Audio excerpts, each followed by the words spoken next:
India TV 9 news Maharashtra. शहरातील वसंत विहार परिसरात भर दिवसा घरफोडीची धक्कादायक घटना उघडकीस आली आहे. घरातील कुटुंबीय पुण्याला गेले असल्याची माहिती मिळताच चोरट्यांनी अवघ्या 20 मिनिटात घराचा दरवाजा फोडून लाखो रुपयांचा ऐवज लंपास केला आहे.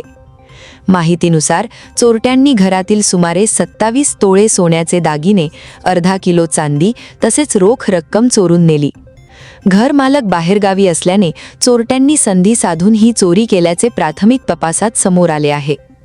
चोरी दरम्यान घरातील वस्तूंची मोठ्या प्रमाणात उलथापालथ करण्यात आली.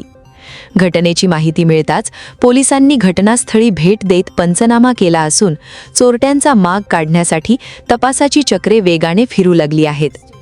या धाडसी घरफोडीमुळे वसंत विहार परिसरातील नागरिकांमध्ये चिंतेचे वातावरण निर्माण झाले आहे.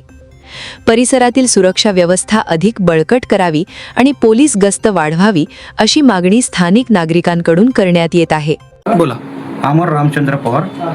3:10ला मी बाहेर गेलो आणि 5:20ला आल्यानंतर बघितलं तर हे सगळं दिसलं मला प्रकारात. एकूण किती तोळे सोनं? 27 तोळे सोनं, एक अर्धा किलो चांदी, 50-60 हजार रुपये कॅश. किती वाजता घडलं काय माहिती? 3:10 ते 5:20ला मी आलो, त्या दरम्यान घडलेलं आहे. पोलिसांना वगैरे माहिती दिली? हो दिली, सगळं केलं. आले होते पोलीस? हो सगळे आले. एकूण काय किंमत वगैरे किती असणार आहे की? बघा आता 27 तोळे सोनं म्हणल्यानंतर त्याच्यासोबत अजून काय काय? कॅश गेली 50-60 लाख रुपये, 60 हजार रुपये आणि अर्धा किलो चांदी. तू बाहेर गेले होते का? घर बाहेर गेले होते, कामानिमित्त बाहेर गेले. बंधूंचं नाव?